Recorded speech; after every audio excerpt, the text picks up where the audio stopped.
boom. All right, so I'm gonna just start it off. I'm recording right now. I got Chidi and Chris on. My boys out of Florida. Both of y'all out of Florida, right?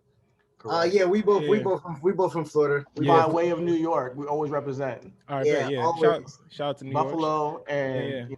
well, just New York in general. Yeah, shout out to y'all. Go ahead man. and rep Rockland, nigga. Go ahead and say it. Yo, put Rockland in the building. Yeah. All right, yo. All right, so yeah, I wanted to bring them on today, to talk about Fastlane, because Fastlane is the last pay-per-view before WrestleMania. But first, I want to give a big shout out to Chris, because I want y'all to know who Chris is and how it pertains to the Rolling Pin podcast. Chris actually purchased the Fiend painting from me, and I didn't solicit it. You know what I mean? I'm not a guy who solicits my artwork, but if you see it and you like it, I'm always open to hand it off. You know what I mean? So I just want to say, yeah, thank you, Chris, for supporting the Rolling Pin podcast. I invested that, to some good marijuana. So good. Of course. Yeah, appreciate it, man. Thank you so much. And if y'all want to see the Fiend in the background, he has it. That's the one that we painted. And I wanted to bring him on specifically with Chidi, because the Fiend came back last night. Well, whenever y'all hear this, the Fiend is now back on WWE, and he looks better, and burnt than ever. Yeah, so Extra crispy. yeah, so I got GarageBand. I got my GarageBand up. I'm recording right now. I got the painting up. I'm recording on our end. So yeah, man, shout out to my homie Gary. This is me, the Most High, my man Chidi Bang. We represent Reasonable Wrestling Podcast, you know what I mean? The underground. It's the collab. It's the this is the well deserved, and we've been meaning to do this for a minute. It's a pleasure to be talking, and we'll be getting into the Fiend in a minute. But I just want to shout you out, Gary, because your artwork is incredible. And what he's been doing, obviously we're gonna be putting that in our new set, the Fiend piece. But yeah, if you were saying, the Fiend is both of our favorite wrestlers. We talk about the Fiend crazy. That's actually how me and Chidi bonded when I moved down to Florida. I moved down to Florida to go to Full Sail, and Full Sail is expensive as shit, so you need roommates. You know what I mean? So linked up with Chidi, our homeboy Days, and he was watching wrestling one day, and I was just chilling in my room or whatever, and came out, and we just, we just talked wrestling, and I actually had a fan fiction. I wrote a script for the Fiend. I wrote a backstory for Bray Wyatt, actually not the Fiend, but Bray Wyatt. So I wrote, Husky Harris or whatever the case may be, and wrote the Taskmaster and everything involved with it and shit like that. So him being a film guy, me going to school for film, and wrestling being our drink, that's how we instantly clicked. That'd be destiny. That'd be destiny for real. Because think about that, like how y'all both like the Fiend and y'all both was in the same place at the same time. That's when shit's supposed to happen the way it's supposed to happen. Exactly. What we call, and then now we here. You know what I mean? It's all connected. You know what I mean? It's what we call synchronicity. Synchronicity. Synchronicity is the word of the day. Synchronicity is definitely the word of the day. It's meant to be, man. And then we loved your piece. Honestly, the story even goes even more crazy if we get really into the details of how we met. But yes, wrestling brings a bond of us together, and to be on a pod with three black men just talking some wrestling right now is what it builds a bond between us, and we're all doing our thing. You're on your pockets, killing it. Your artwork is fire. Thank you. And we're all putting that work in, but we're all collabing and brought together by this art form. Call it sports art form, whatever you want to call it. It's brilliant, Yeah, but thank you. The Fiend is back. The Fiend is back, and I'm excited that he's back. Let's talk about before you go ahead. You go ahead. No, I was gonna lead into it, but you go ahead. I was gonna ask you before I say my opinion. I want to find out what you thought about the Fiend debut. We're coming back all burnt as a Chris. The Fiend had to come back first and foremost. Now, more now than ever. You know what I mean? Like, it's time. WrestleMania is upon us. If the Fiend wants to jump to superstardom with the look that he has, this is the time to do it, to disrupt everything that's been going on. The Alexa Bliss thing and the whole storyline with Randy Orton, it was good, it's good, but like, we need to, get it back to actually get it better and back to the origin. You know what I mean? The essence. He needs to be back, and it's the perfect time because, you know, shit. We missed that cinematic effect in wrestling that we you know what I mean, we wasn't getting. It's funny you say cinematic because Chris, me and him were talking, I think yesterday. I was like, yo, what are we going to do with the Fiend? Like, what exactly at WrestleMania is he going to do with Randy Orton that's going to top anything they've done previously? And they've even done a cinematic match in the past with the, you know, the Firefly, not the Funhouse, but the compound. House of Horror. House of Horror, yeah. So the only trepidation I have about that, I love the Fiend's back. Only trepidation I have is that I don't know if I trust them after what they did at WrestleMania a couple of years ago with Randy Orton and Bray. I didn't see that. Do something down and be like, all right, well, it was a letdown. Like they had a great angle leading up to WrestleMania 30. Was it 33? And they got to the Fiend Randy Orton match, and it was like projections of like worms on the canvas. And it was just, and Randy Orton pulled out the victory after all of, you know, Bray's mind tricks and everything. You can go back and watch it on the network, but definitely. It just didn't hit. You know, it was not, you know, what the fans were looking for per se. And I don't know if we're gonna get the same thing this year. So hopefully they do it right this time. And if it's a cinematic match, I don't know where they can go. Like, where can they go from here? It's gonna be cinematic. It's definitely gotta be cinematic. I think. Where are you gonna go to hell? I mean, that's the only place I can think of.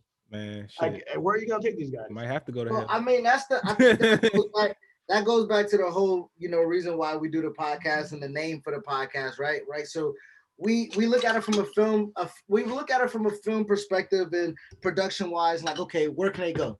Me, I'm more of a pragmatic sense. Like, that's why we have a great connection, because he's like, where are we gonna go?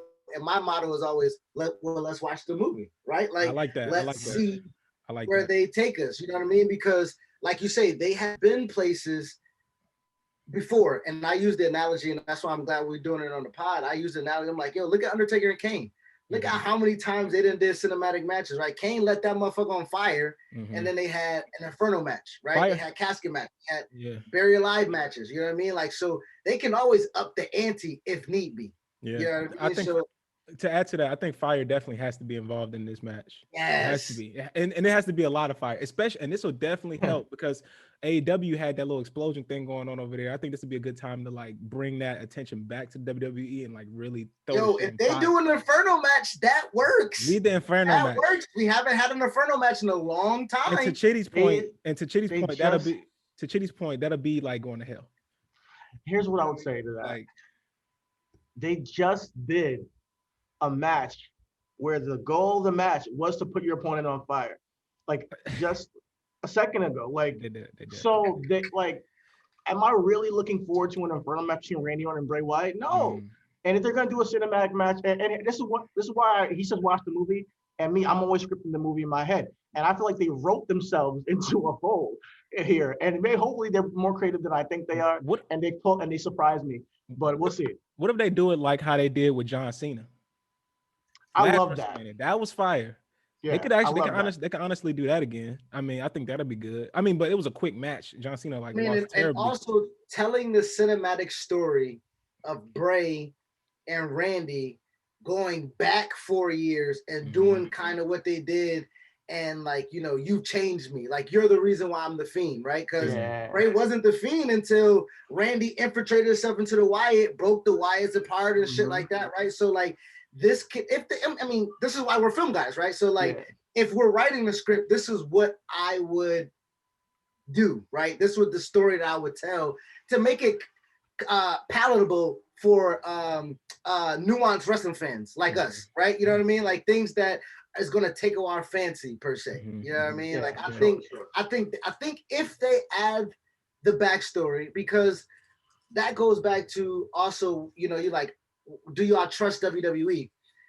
I have a little bit more trust in WWE the most, and not because I'm so much like a company, man. It's just like, this is a production company at the end of the day. Like, they don't do much wrong in a production aspect. Now, they do stuff wrong in a wrestling world, you know, but production wise, like, WWE nice 4K cameras, fucking turnbuckle cameras, VR, like, nigga, they you know what I mean? I'm not gonna let you get that off. So wait, they have killed WWE in production plenty of times on the pod. I have. Yes, and you have, and not just you.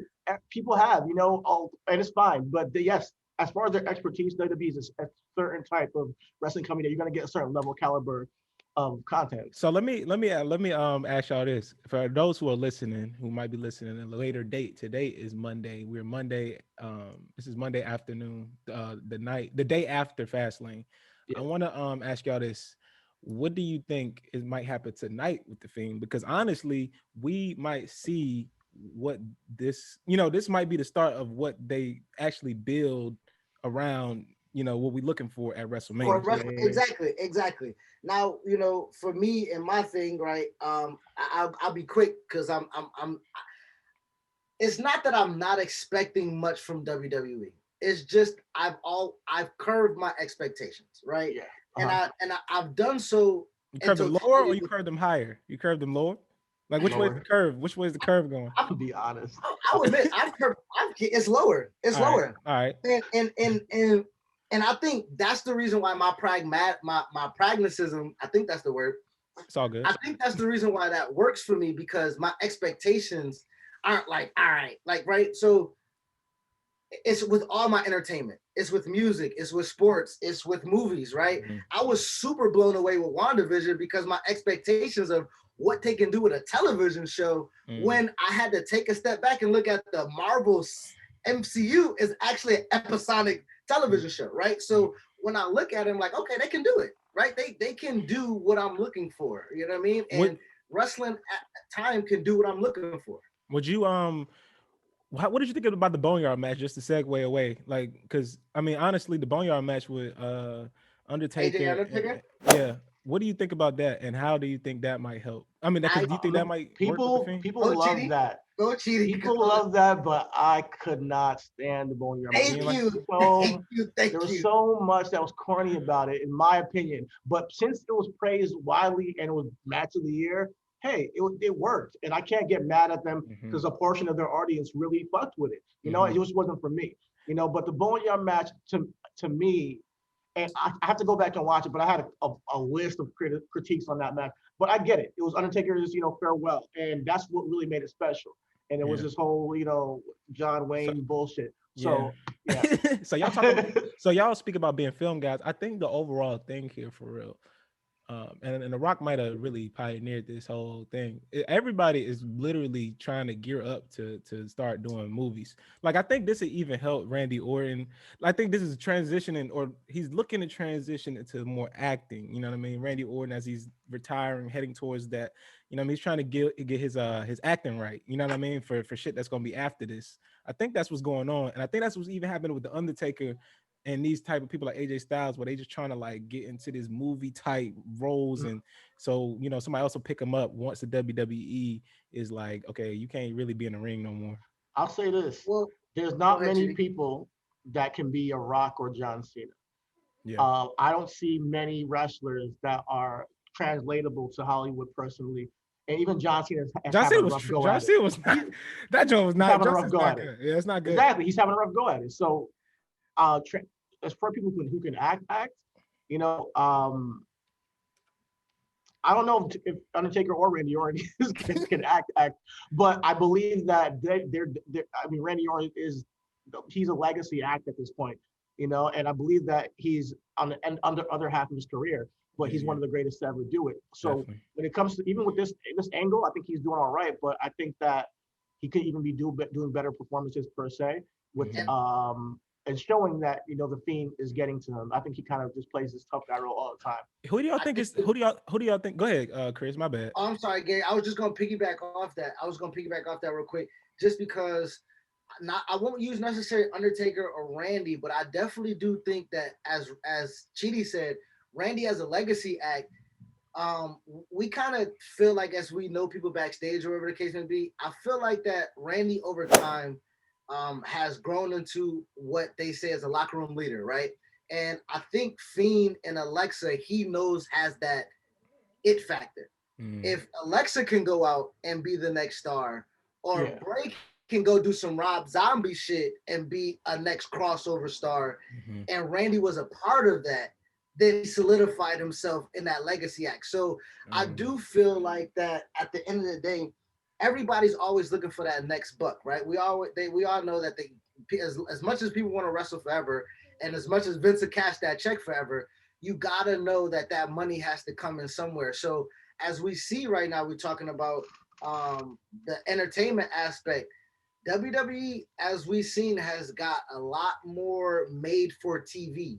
So therefore, their characters are a lot made for TV. Miz transformed himself in the last 10 years because of WWE went through that transition era, and he was made for it, right? Got a transition. Exactly. You have to. You have to.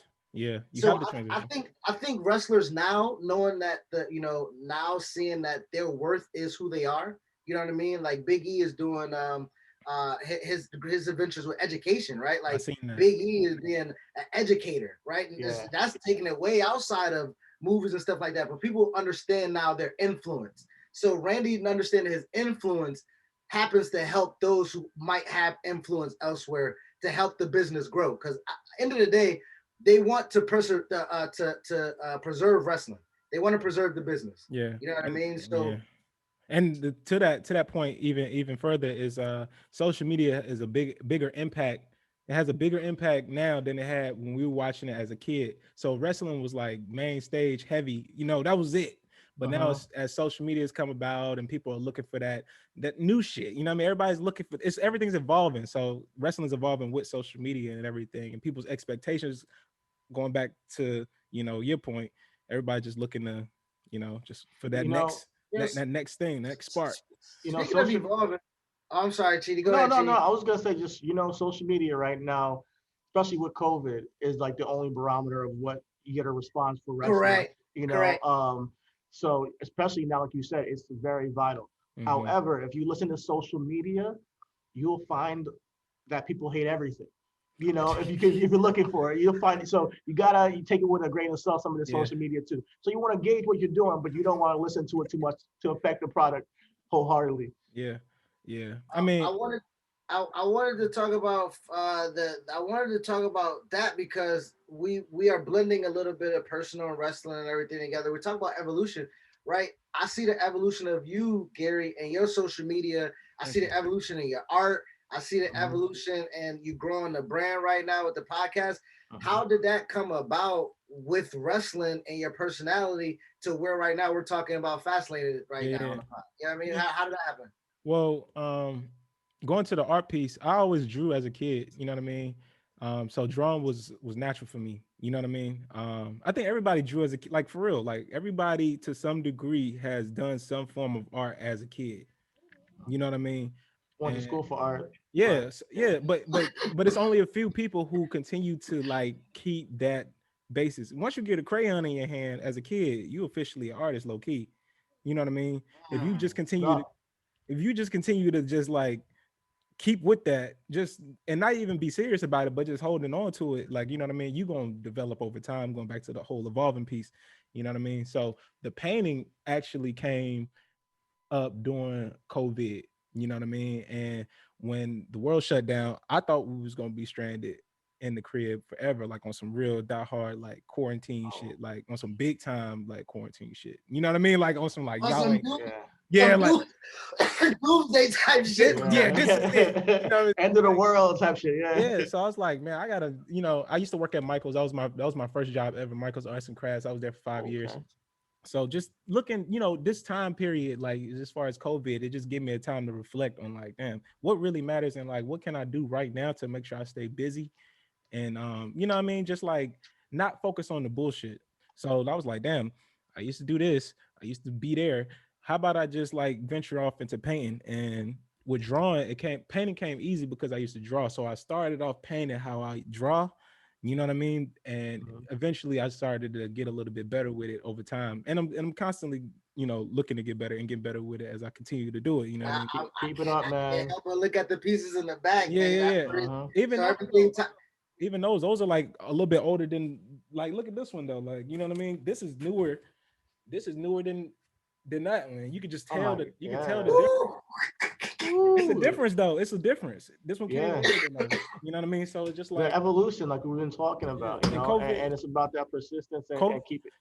COVID was a great time for just to use that as a reason to do some shit, because everybody was taking a step back. Now nobody looking at you crazy like, oh, weren't you out doing this with your fucking life? Now it's like, oh, COVID's here, like shit, it's fair game on anything, you know, like anything. COVID here, just be happy. Just be happy.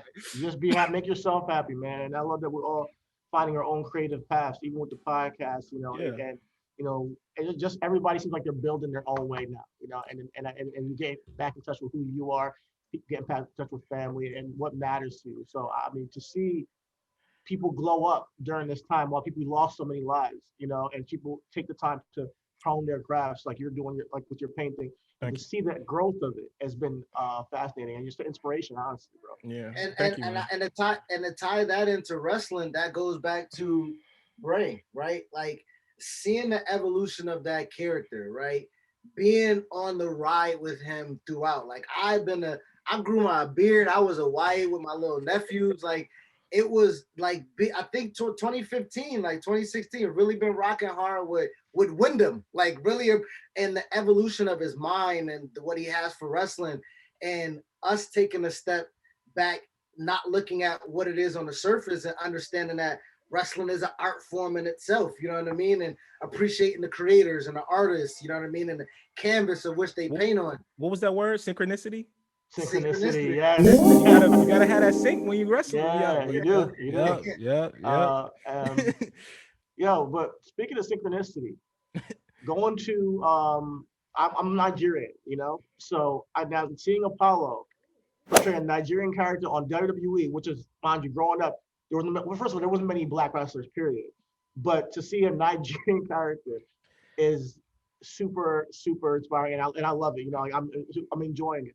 What do you think about the change that Apollo's been going through? I actually put out a tweet. I put out a tweet, and I was like, yo, I mean, like, for me, I respect finding your roots, going back to your origin and channeling that. But I don't know if you had to add the accent into there. You know what I mean? That was my when you threw the accent, and this is no disrespect, like I just for real. No, but like, but then like, how authentic does it go before it gets too like not authentic? Yeah, exactly. Like, damn, like, what do I tell? Who is he for real? Like, is he really this guy, or is he this guy? Like, you know what I mean? It's like this is the real Apollo. Exactly. They had Kobe had a Jamaican accent and everything. So what I said to Chris when I first saw it, I was like, oh, I love it. You know, like they're changing him up. He needs something new, taking a risk. Great. You know? But I keep saying to Chris on the pod, like, yo, the accent, even me, I'm Nigerian, but I can't do the accent very well. You don't have an accent. Yeah. I can't do it very well. So I'm not judging him, because you got to go out there and do your thing and try something new. But I think he should just do it when he is emphasizing something. Okay. Like when he says, like, you know, show him the steel, and that's it. He'll use the accent. I like that. I like, you know, and when he emphasizes like an old parable, and then he can just like with his promos get to the part where he uses his accent, kind of like where sometimes you hear, you know, Shinsuke talking in Japanese, or you hear, you know, Rey Mysterio will start speaking Spanish sometimes, but he still has his regular, you know. I do like that, and to that point, one thing I do like about Apollo, just aside from the accent and whatnot, is that looking at Roman Reigns, he uses his family heritage as a source of strength, and I think that Apollo could do the same thing. Like Roman Reigns is one of those few characters who really like is in tune with his heritage. You know what I mean? The heritage is like it's like a garnish on top of his character. It's not the whole entire character. So if Apollo can do that, it's a feature. If Apollo can, you know, tap into his heritage, because not a lot of people are tapping into their heritage and doing it. Like only when you see wrestling, it's like the Samoans, Hispanics, like people who are, you know, in touch. But with the old generation. So but I feel like Apollo is trying something new. We all know he's super talented, so you're seeing his growth with this character. I'm curious to see how they do it, but it could go left if they keep making it kind of parable, because the spear, I don't like them bringing the spear out. I don't think anybody uses spears anymore in Africa at all. So like he low key on Wakanda time, low key. I want to say that the Prime Minister, second in command, like, you know, he my Niger boy, like he supported. So with that being said, like I support it. No, I mean with the spear too. Like he had the spear. Okay. Where's Almost from? My bad, I didn't mean to cut you off. Where's Almost from? Is he? Good question. I think it might be Senegal. Let me look that up for you. I'm not gonna get it wrong. Yeah. He over there. He over there somewhere. And did he wrestle on Fastlane? No, he did not. He's got his first match will be at WrestleMania. Oh, that's tag right. teaming with AJ against the New right. Day. Yeah, that's gonna be fire. That's gonna be fire. I think Omar and that goes. Oh, he's Nigerian too. See, that's what I'm saying. So look, they need to team up somehow. If they're gonna do, if they're gonna really do it, it could work. They should have put him with Omos like that, and then just be done with it. I like that he's with AJ because Omos is getting a huge rub. But if they can get Omos to connect with Apollo at some point during the draft or something, that'll be fine. It'll add to his character. It will make Apollo more well-rounded. He has a muscle behind him, and he can go after main event after that because he can go after a main event. Going back to Apollo too. Now there was one episode of SmackDown that I was watching where Apollo was sitting in the room with Roman Reigns. Do y'all remember that? Yeah. What did that? Are they still working on that or not? Do you think? Like, you think is that dead? I think that was just a little just throwing us off. just a little thing. But I liked it because it was a part of Apollo's evolution into a heel. You know, Chris, were you saying something? I was just about to say the exact same thing. I think that gave Apollo the switch. I think, Roman sitting them down was like, listen, man, I do this to feed my family. I do this to put my family on, man. Who are you, nigga? Yeah. I mean, who are you? And that nigga's like, I'm Niger. Like, shit, we don't see it. that's some real shit. That's Georgia. we don't see it. That might have been a conversation. That might have been the convo. But real talk, they brought back the last name Cruz because they were calling him Apollo for the longest. They brought back Cruz. There has never been a Cruz Nigerian ever in life. Just be honest, right? Let's be real. Right now, there's never been a Cruz last name. But they gotta change that, or they just keep it that way. Fine. But I just want to be real with that. Hey, what else y'all thought about Fastlane? Like, what aside from the Fiend and everybody? Daniel Bryan and Roman Reigns had a really good match. It was good. I spent the last week watching that 2000. I watched that 2015 Fastlane match over and over again just to see if I can pick up on any of because I think that was when everybody first looked at Roman and was like, he can be what he is now. He was tossing Daniel around. He had that look. He had that grit. He had that just that body language. Right. And I watched that to see, are we going to see full that? And we did. And I loved every bit of it, man. I loved that. Go ahead. No, my bad. But I loved it too. But what I did notice is that it was different than the first match, though. It was physical, but this one had Daniel Bryan had a mental edge over Roman as a heel, as he's the heel. And that's what I love, the him playing that mental game with like, I'm going to grapple you and be a better grapple than you this entire match. And then, Roman kind of looking like he's out of wits. But over time, and he even got him to tap, So like, I think we were going to get a triple threat probably at WrestleMania, but I love the match. That's exactly what I was going to go into next, Chidi, was the fact that technical piece that Daniel Bryan had. Like, he started off real good with that. Like, you know what I mean? Like, he was playing the right game with Roman Reigns, you know what I mean, to start. And I liked his counters. He was good with the counters, throughout that match. You know what I mean? Like being able to reverse out of these locks and getting Roman into these locks. He did get Roman Reigns the tap. And Roman Reigns, think about Roman Reigns, man, I'm kind of still on the fence, man, because every match that I've seen on the main stage, he's cheated in some form and fashion, yo. Like, I don't like that. You know what I mean? But he comes out. That's the he be coming out comes out so dominant, but like he be talking so dominant, but he be losing low key. He lost to Kevin Owens low key at that one pay-per-view when he was chained to that he was handcuffed to the whatever.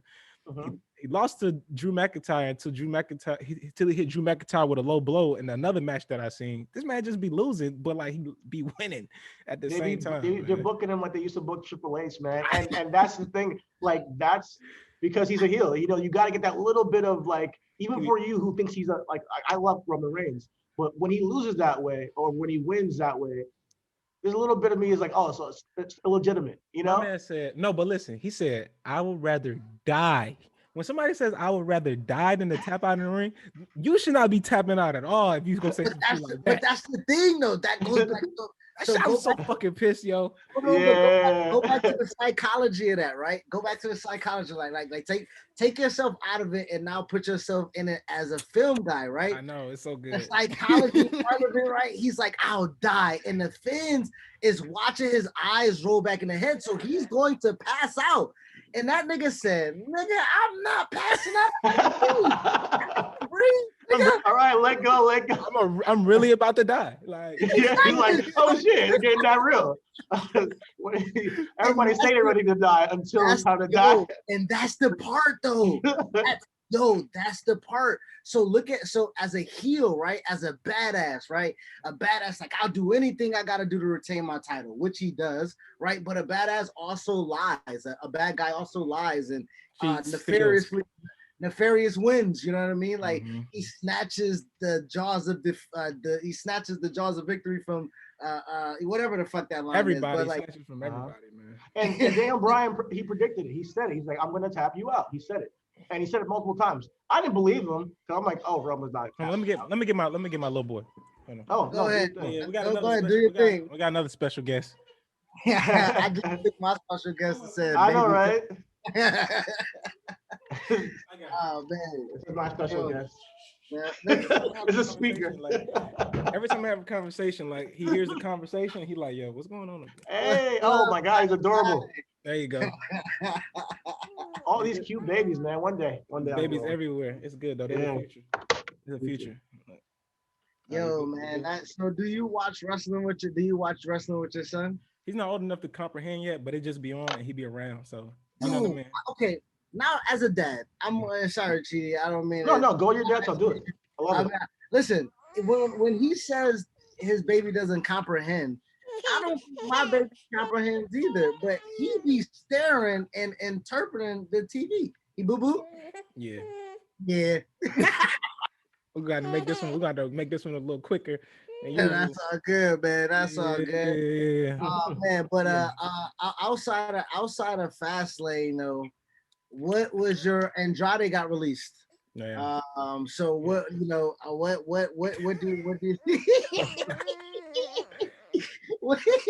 what do you think about Andrade getting released, man? Well, shit. I mean, I can't even give. I honestly don't have no thought on that. I don't have any thoughts.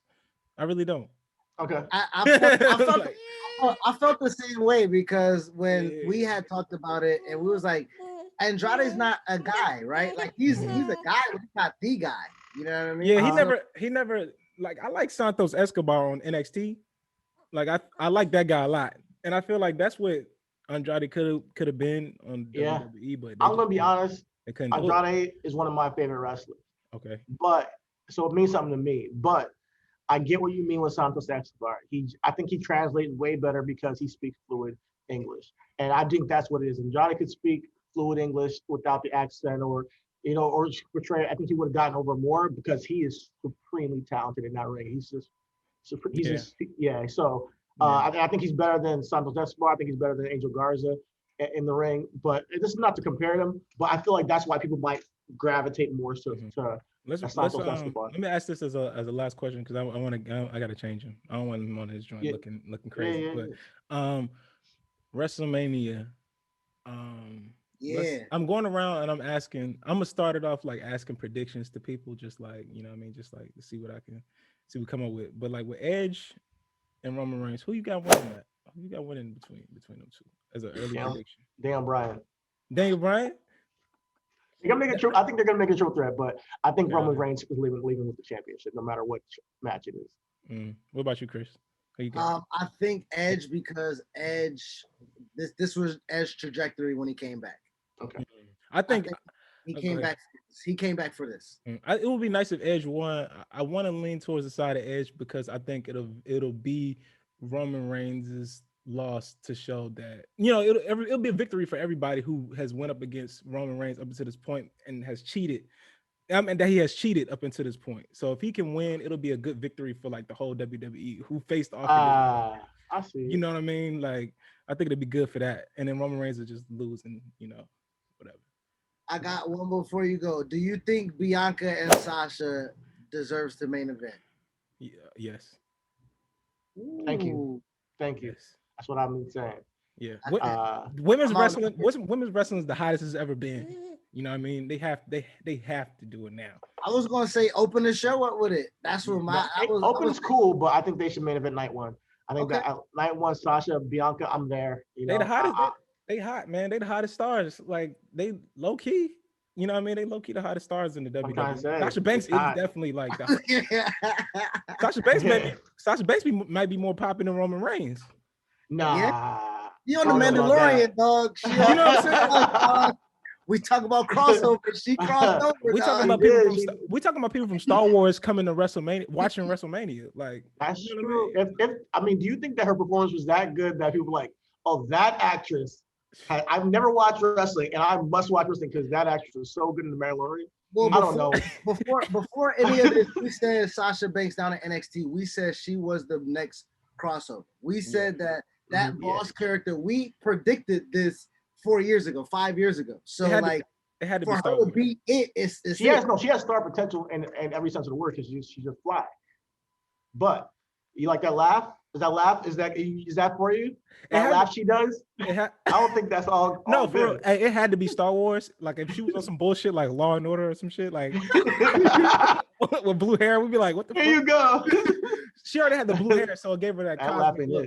You know what I mean? So she had to be on Star Wars. Star Wars, good look. You know what I mean? This is a good look. You don't get too many looks like that. No, it's true. And congratulations to her. I think she's doing great. And WrestleMania should losing the title though. WrestleMania, we should definitely losing the title to be honest.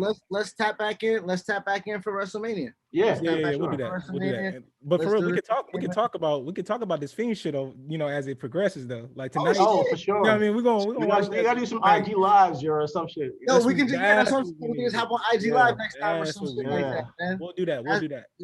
This was dope, man. I'm glad we got this first session out the way, man. We'll IG live the Fiend storyline up until WrestleMania. For sure. Oh, that's fine. Let's do that. That's it. Let's do that. That'll help me with my painting. That'll help you with your character because that's your favorite wrestler. That's a perfect way to go about it. Yeah, for sure. Yeah, thank y'all, man. All right, man. Appreciate y'all. Thank you, man. I'm gonna chop up this audio and I'll send it to you just in case you want to use it. And I'll go ahead and post this soon.